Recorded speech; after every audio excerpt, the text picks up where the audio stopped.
Doesn't it sound nice to make money while you're sleeping? Well, generally, as a property investor, you do. But is property investment all it cracks up to be? Welcome to Real Talk, realestate.com.au's property news podcast. It's real questions, real experts, and real insights. And today we're talking about the truth behind property investment. Because while some might aspire to own 2 or maybe 3 investment properties, our guest Eddie owns north of 80 properties at the time of this recording, and he actually has no intention of slowing down.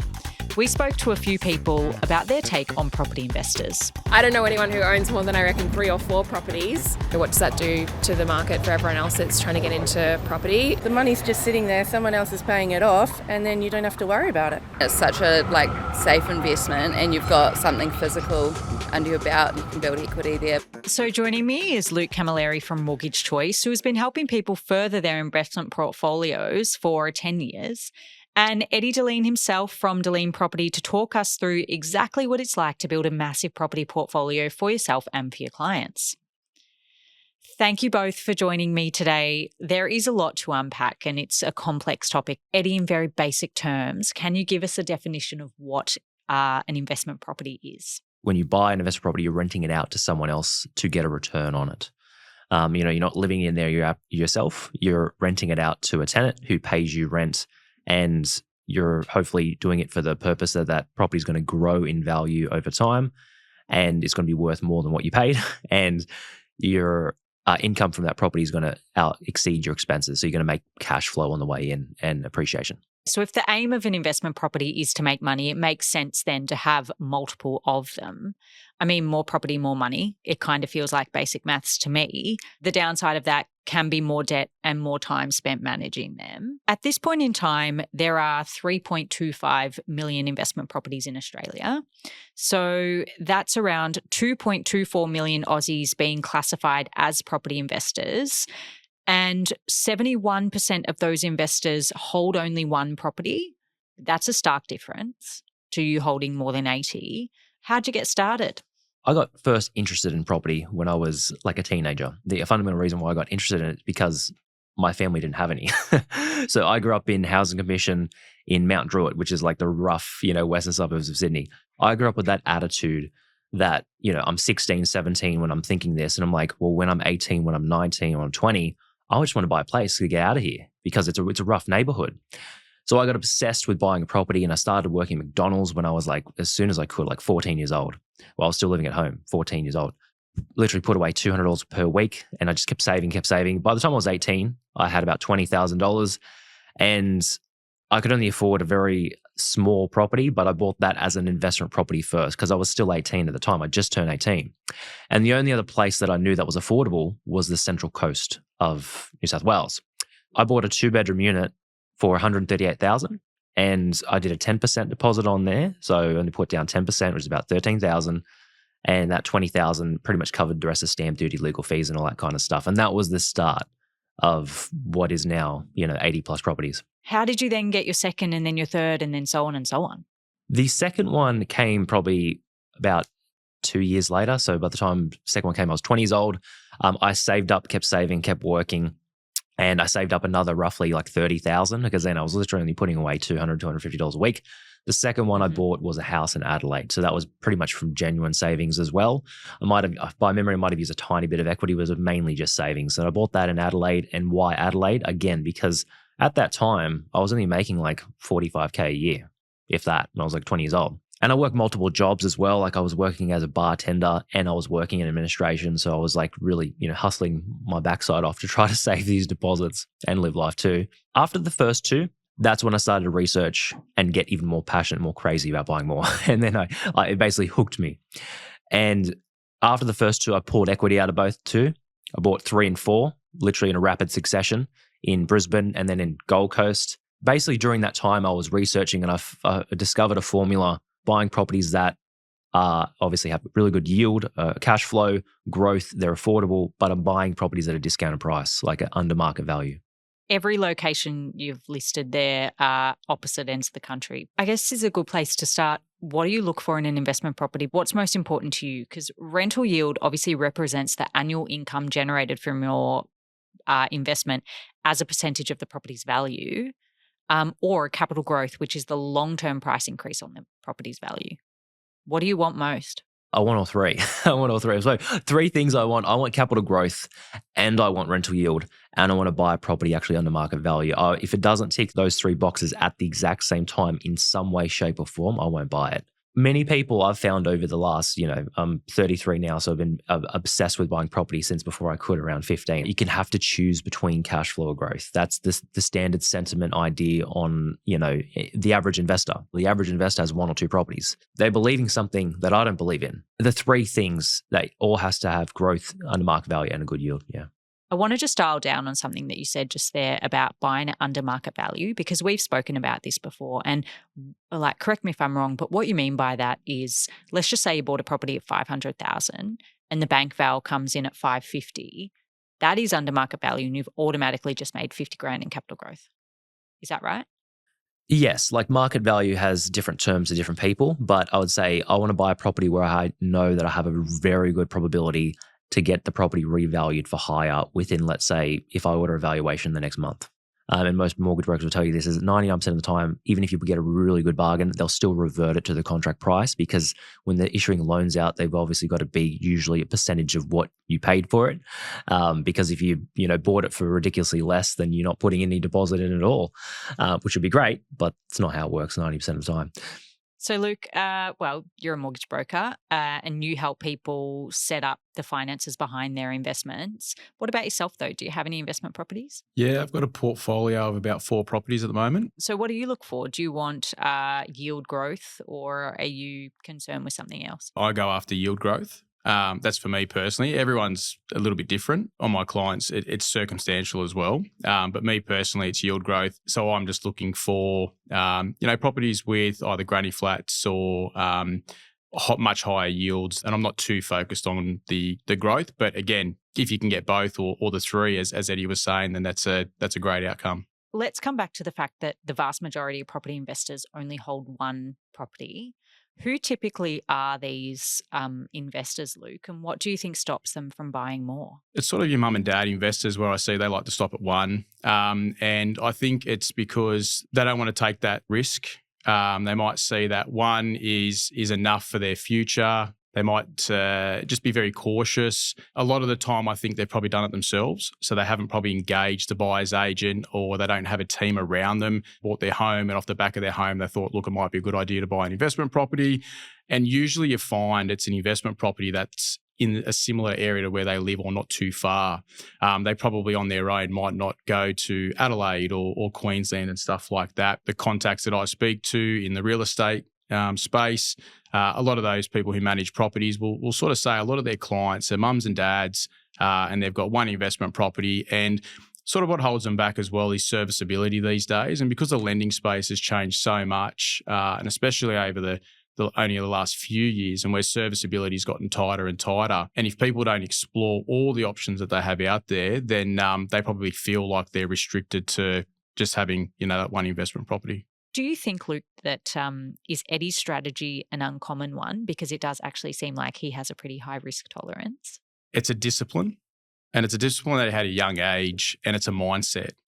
And I think if you're going to start at the same age as Eddie, you can and you're committed to that goal and that outcome. And clearly, Eddie had that goal at a very young age. To get to the level that he's at, it's definitely not easy today. And I think if he's probably started when when serviceability and borrowing had different parameters as what it had today, the 2 things that go hand in hand is you've got to keep on building that equity and you've got to keep on building that serviceability.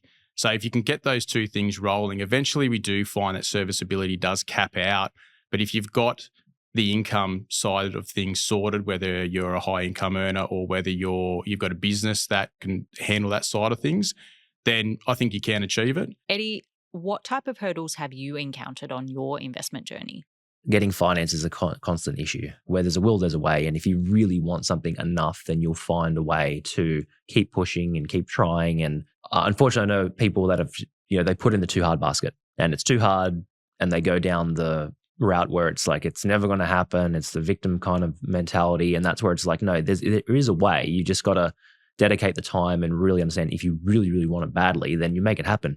A hurdle for almost everybody pretty much has been interest rates and property prices, which shift and change over time. And those shifts and changes can make it easier or harder to get into the market. That combined, I guess, with property investments and things like that. Luke, do you think that investment is still viewed the same way as it is maybe a couple of decades ago or even 5 years ago? Because I just feel like, boomers sold us this dream that wealth was only generated through property, but I'm not quite sure that in this day and age that's even possible. Yeah, look, I think it's viewed very differently. I've been doing this for 10 years and I even talk now to my staff about how, even when I started, it was much easier parameters to get finance. And the person who, showed me the ropes talks about how when she had started, they were filling out paper-based forms that they would fax into the bank and people would self-declare their income. Sign here, this is how much you earn without showing any type of evidence. And you hear things like that and you think how easy it would have been if someone had the cash behind them to then say, right, I want to buy this block of units. Yeah, I earn enough money and I sign here. And to build property portfolios off the back of that where they could just leverage so easy. And then fast forward to today where, they're checking living expenses, they're setting HEMS for, what you spend. I do think that it's looked at differently today. Eddie, I'd love to understand if state policy changes things for you. And do these land taxes change your purchasing strategy and where you target properties? Absolutely not for me. Since I've been buying since I was 18, it seems literally like every single 1 to 2 years, there's always something that's proposed and then maybe brought in or maybe was going to be brought in. Like I remember when they were going to remove negative gearing, everyone was freaking out about that. I own a lot of properties in Brisbane and Queensland and even Sydney and everywhere, but they were going to bring in Queensland to, the land tax changes in Queensland and they didn't bring it in. I really try to look at property investing from a really long-term perspective and I'm talking like, 20, 30 years because if you get started early enough, you should be looking at it from a long-term perspective. The masses only get that 1 or 2 properties because they're too fixated on the really small things because it's the hot topic and that's unfortunately a lot of the negativity news sells and that's unfortunately puts a lot of people off. So many people are really struggling to get into the market or they are dealing with an increased mortgages on the homes that they live in. It feels like investing used to be easier. What do you think? Just comes back down to that serviceability. And I think too, like if people are, like Sydney has just become so expensive. So if people start with their purchasing their owner occupied and it's an emotional purchase and they're pushing their serviceability to limits, then that does then limit them on their investment portfolio. As Australians, we want bricks and mortar and we want it to be our home. We want it to be what we live in and renovate and have this beautiful, palace. But then that then obviously can limit then investing for portfolios. And, again, if you want to have a larger portfolio and you then took all that money that you were going to use to buy the home in Sydney to then branch out and use your serviceability and that deposit to then spread that across multiple lower price properties across the country, you could probably have the portfolio, which then may limit you getting that home now, but not into the future, potentially. I think it comes down to as well what people want. If they're trying to buy a home in Sydney, that can become challenging. All right. Well, we did speak to somebody about their thoughts on, I guess, using property as a wealth generation strategy and whether they think it's possible for people in their kind of cohort. But let's listen to what they had to say. I was very fortunate getting into the market many years ago before it took off over in Perth, and then I tripled my money. And so then I sold that and bought something in Melbourne, and so then I bought a property in Sydney when I was living up there. It was convenient at the time. So living in Melbourne, and then I rented that out and bought the place in Sydney so I didn't have to rent. Whether or not you guys hold different views to that person, I'm not quite sure, but I'm actually really curious. Eddie, do you think that your strategy would work today if you had to start over? I personally believe it would. Over the years, there's been multiple interest rate changes. Like when I first started buying, that was around like 2008, 2009, that was around the GFC happened. And interest rates were, like my first interest rate I got was about 7.5%. So like right now they're about 7.5%. That being said, the first property I bought was about 130,000, but like now you still can buy properties, believe it or not, in like places like Perth. And I bought a 2-bedroom unit to start off with. I bought a 1-bedroom unit in Perth recently for 210 with that no one wanted. So you can still buy the affordable ones. Yes, lending's changed. There's different metrics there, but obviously over the years, as I built my portfolio, different things have happened. Knowing what I know now, could I do it again? Yes. For the average person, it really depends on how determined they are and how much they want to build their portfolio and if they get addicted to property like I have. Let's just change gear for a little and look at what's involved in owning investment properties, because it's things like managing your property, which does actually take logistical work. It can sometimes feel like it's a full-time job in itself. Eddie, how do you deal with managing so many properties? After I built my portfolio to after I'd say like 10 to 15 or 20 properties, like I really tried to eliminate as much administration work as possible. So I always, of course, number one, have a property manager that handles handles everything in relation to the tenant. The administration work in relation to that and maintenance and repairs, I have property managers like handle absolutely everything. And now that the portfolio as it's continued to grow, I put different systems and processes in place where I literally don't have to even think about it. And I might spend an hour or two a month looking at the properties that I've got. I'm very focused on going to the next level. And that I believe, to be happy in life, you have to feel like you're progressing in some area or stage. So with me, it's property. It's like I feel happy when I'm, growing and moving forward and, trying to hit the next kind of goal. Luke, for people with less of a hefty portfolio, how do you advise your clients on dealing with things like, land taxes, maintenance, general management, because surely that does impact on how much people can borrow? Anything tax related, we always try to get their accountant involved in the conversation early on, and especially if they're first home buyers and the first purchase is going to be an investment, and they've got an account that they work with. We try to get them involved and make sure that they're comfortable with answering anything tax related, any questions tax related. Then anything beyond that, the costs with buying a property, there's parameters that we have to input when we're checking serviceability, and that's costs on an investment. The way that lending works too, the bank might not take 100% of the potential rent that they're going to get. So if we put together a scenario for a client, and we say, look, you can borrow X as long as a property's achieving a rental of Y. The bank's not taking 100% of that. So they might take, 80, 90. It just depends on the lender that we're going to go to. And that's just to take into consideration costs, but also if the property's not leased for 100% of the time, we've got to then be checking the cost or an estimate cost of what that property's going to cost for things like property management fees and just other expenses. When we're doing scenarios, we're just sort of running estimates. And again, when people are looking in certain areas, we've seen enough scenarios where we're putting pretty good estimates in. But again, it's going to depend if it's a unit, versus a house, because then you're going to have strata costs versus maybe just home insurance type of thing. So we're putting in estimates and we're running spreadsheets and we're doing sort of different types of calculations. Obviously, when they buy that property, it's going to vary anyway. We might have overcalculated, sometimes we might have undercalculated, but there are, checks and balances that we need to do to make sure that we're covering those types of things. Eddie, have you ever offloaded a property because it was costing you too much money? Not because it was costing me too much money. I've offloaded, I'd say 3 or 4 properties only for the purpose of, I was trying to do something bigger and better and I was trying to get to the next level. So I've basically sold a handful only for the purpose that it was holding me back in buying something even better at that particular time. So I've used, ones that were stepping stones, one would say, that I bought earlier on. Always had really good rental yields. So they were always, usually taking care of themselves and then some anyway, only to get to the next level. Luke, what is your biggest piece of advice for people who are looking to get into the investment game? Building a team around you. It's speaking to a mortgage broker, accountants, buyer's agents, and speaking to the experts around and the people with the experience. It's the first step to getting an understanding, sitting down with a mortgage broker and working out what you can borrow and not just looking at one lender, but looking at 40 different options. It may not be about interest rate.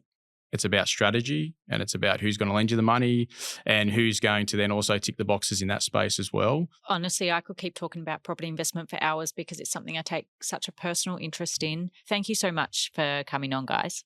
Thanks so much. Appreciate it. Cheers.